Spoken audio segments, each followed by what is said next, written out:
Welcome to Smart Remarks, where the terrorists come in many different colors.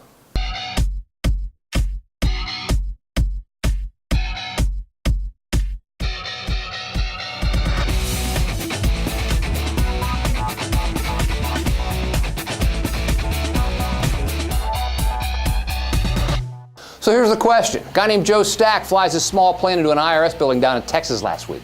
Is Joe Stack a terrorist? You know, a terrorist, like someone who commits a violent act in the name of a political goal. If we're using that definition, then Joe Stack was absolutely a terrorist.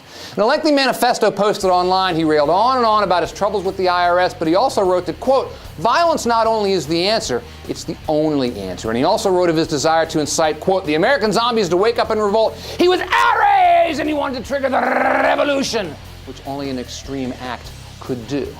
Just like Bill Ayers, right? You'll remember conservatives screaming that the former weatherman was a terrorist. But Ayers never killed anyone. Stack did. And so if Ayers was a terrorist, then Stack most certainly is a terrorist. Terrorism is a low-cost and high-profile way for the weak to take on the strong. You know, a guy like Stack is never going to bring down the IRS, but he can climb into his airplane and make a statement with a suicide attack, or, as Fox News is fond of calling it, a homicide attack. Yet here was Fox News' Megyn Kelly the day of the attack saying, quote, this does not appear to be terrorism in any way that the word is conventionally understood. Gee, Megyn, how do we understand that word, huh? Terrorists can't be white people, right? Terrorists have to be brown, have to be foreign. The word terrorism no longer describes an act. It's come to describe a racial profile. To be a terrorist, you have to look like a terrorist. You have to be swarthy, you have to be Middle Eastern, chanting to Allah and hating America!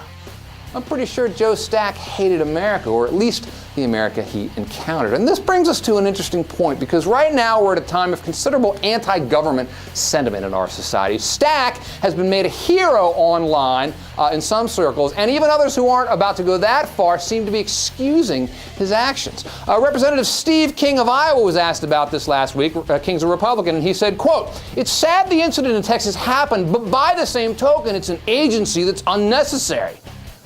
By the same token, isn't this a justification of Stack's mentality, if not his actions?